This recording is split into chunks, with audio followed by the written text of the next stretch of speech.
Hello my viewers, welcome back to the channel. By the video title, you know what this video is about. Today we're discussing, of course, some NFL news and updates. We're going to dive into that, talk about all the crazy things that are going on in the NFL. I need to go to what's name though. Before I go to wrestling school, I definitely need to go to a needle therapy or something like that. Besides therapy, they put the needle right like in your body, because I feel like right here and right here, I've been working out, like right here and here. I always like very tense. Like I've been like that for like years. Like they always been like these two spots right here. Like that, so I need to go there eventually. But I know somebody else going somewhere. I think Sutton is going to the bank. $92 million deal. You know, he's times a 4-year deal, a $92 million deal, $23 million a year. Sutton got a contract extension with the Denver Broncos. Big time deal. We hear a lot of rumors, of course, about Sutton possibly getting traded. Shoot, that makes it hurt. Possibly getting traded to I think it was like a lot of teams. It was the Saints at one point, the Steelers was a team at one point, the Chargers, all type of teams. We heard like a lot of trade rumors and stuff. But now the Broncos got him locked in on the contract. Dang, I need to go there. I need to see about setting one of those up this week or something. But they have Sutton signed to a contract and a deal, so we'll see how things go with him. He's a big time player, of course. You know, the only thing that really concerned of his is the injuries at times like that a few years back. But the past few seasons, especially last season, he played more games and been more consistent, of course, and staying healthy. So we'll see how things go. Another receiver who's looking for contract extension as well is Terry McLaurin. Terry McLaurin has been out there, of course.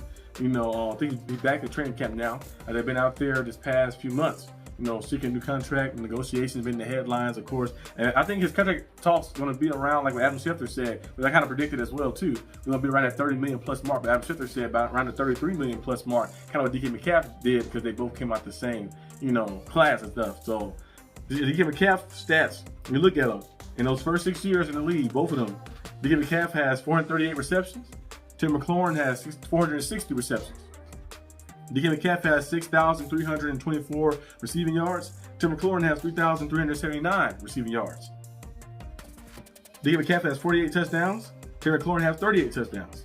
DK Metcalf has 14 yards per catch. Tim McLaurin has 13 yards per catch. And Tim McLaurin also has 5 straight 1K seasons, you know, 1,000-yard season like that, of course, in a row. And he didn't have Russell Wilson either as his quarterback. I think, you know, he had a lot of different quarterbacks playing for him and stuff as well. So the numbers are on par. So you look at, he probably looking at what DK Metcalf got, like we got the same numbers. DK Metcalf has 10 more touchdowns than him. He has about, I think about 22 more receiving receptions than DK Metcalf, and everything basically in the same range and stuff as well. So you're looking at like, hey, he got paid $33 million a year. I'm looking to get that type of contract. I've been playing with different quarterbacks and still going out there being consistent, putting my body on the line, being a captain for this team, being a focal point for this team. You look at the numbers too; they were showing like Terry McLaurin numbers and the rest of the whole team offensively. The rest of the team, I think, had 2,000 receiving yards, something like that. And Terry McLaurin had 1,000 and something last year by himself. So he had basically almost over half a little bit of what they had too. So I think it was like 1,000 and something he had last year, 1,100 and something like that. And they had like 2,070 or something too. So he had a good amount of the team receiving yards, of course, and the rest of the team and stuff, doing out there and making plays, of course. So he was showing you that he was a focal point of the offense, big time player for the offense, of course. Jaden Daniels is a good get and made it even better and stuff as well. But he was performing before Jaden Daniels, and he was not even performing with Jaden Daniels. So I feel like Terry McLaurin is warranted that money. I think so we'll see what happens, of course, with that. Another guy, of course, Michael Parsons, was looking for a contract as well. The Cowboys have been saying a lot of different things. We've seen Stephen Jones and Jerry Jones talking about, they hear the noise of the fans chanting, "Pay Michael Parsons," or "Pay this guy, that guy." He said, I heard it for years. I heard it from CeeDee Lamb. They were chanting to pay him. It's Dak Prescott. And now, of course, you hear it, of course, from about Michael Parsons and stuff. And I think Stephen Jones said that Michael Parsons got to want to be paid. I'm like, what? What do you mean by that? I don't know if you mean like, he's saying want to be paid like, yeah, I want to negotiate, or you talking about want to be paid as in like, you got to perform. Like, are you talking about performative? Anything that's dealing with performance is definitely out of the question, because Michael Parsons, since entering the league, 4 straight double-digit sack seasons, 3-time All-Pro, including 2 first-team All-Pro selections, 4-time Pro Bowler, and also he's the Defensive Rookie of the Year. I think he always finished, of course, the past 2 years, been finishing as top 3 in Defensive Player of the Year as well. And he's probably due to get one eventually too. So I don't know what he mean by, I hope he don't mean productive. I think him being like going out there and producing numbers, because this man is one of the best pass rushers in the league, and he can do everything. He went from being a guy who was playing on the edge, he played on the inside, he was sitting in coverage, he was doing all types of things, of course, for you. And last year he was injured and still went out there and played for you. So you have Jerry Jones saying all these things about, of course, Michael Parsons, and saying that I paid a guy who was injured and he missed 2/3 of the season. Dak Prescott and stuff. Michael Parsons was playing about injured a few times in those games. Went out there and making plays for you. So I don't know what Jerry Jones got to do or what he's going to have to do to figure out everything and stuff. But you got to get a deal done. And Jerry Jones is always his worst enemy. You know, his own worst enemy because he always waits so late to get the deal done. Like I mentioned before in the past video, if you're a GM, you know a guy good. Like Michael Parsons came in the league good. He finished Defensive Rookie of the Year, and then the second year, I think in the league he was all pros. He's like, okay, let me pay him.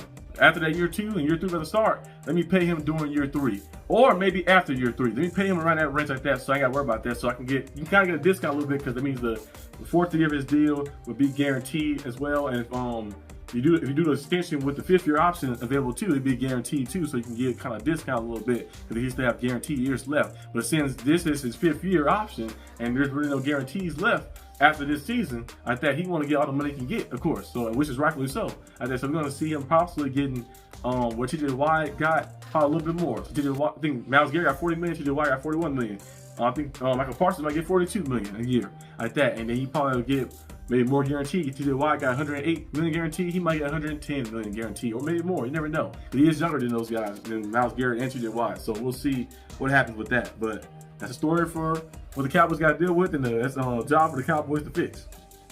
And we've seen, of course, Christian Wilkins. You know, he got released, of course, I think a few days ago, and he didn't have a lot of, like, I think like it's a $34 million thing they voided out. I think $1 million salary they voided out his contract, which I don't think is right. I don't think you can do that actually as a team because it's guaranteed. It was guaranteed money that's going to be coming to him as well. So the NFLPA already set the little thing and the grievance thing forward and stuff. So they probably have a little battle and stuff in dispute, and we'll probably see if he can get his money, of course, as well. Because like it's guaranteed money, so no matter what happens, now if you had a clause in the contract that said you can void it based off stuff like that, then you can do it. But they thought he was rehabbing his foot the right way, and they said he had an incident where he was, I think they said like he got reported by a player that he to human resources that he kissed the player on the forehead. It was like made the player uncomfortable or something. He was doing something freaky. Then they said that he got reported for that. So they said it was like bringing a lot of incidents. You know, teams always do that when you leave the team. They start bringing up all incidents and just random stuff like that pops up and stuff as well. So we'll see what happened in Christian Wilkins' situation.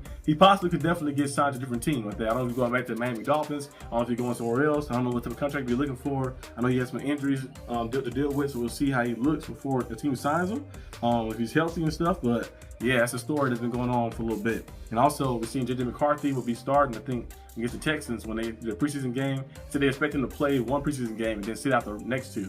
Like that. So I think he played a full preseason game. He's gonna sit out the next 2 after that as well. So J.J. McCarthy, you know, he tore something. Was it knee or something like that? He had some type of knee tear or some type of injury. Of course, he had what was his hand? It was his hand. It was something that happened to him last year. The injury, I forgot exactly what the injury was, but that was against the Raiders last year. And now he'll have an opportunity to go out there and play in preseason and see how he looks. And the Vikings have been very pumped up and excited about him. They play very promising about J.J. McCarthy. So I think he should go out there and play pretty well. You got a lot of weapons around you as well. Aaron Jones is back. You got Justin Jefferson. You got Jordan Addison. You got T.J. Hockenson. You got Kevin O'Connell calling the plays for you. So you got all these different pieces around you.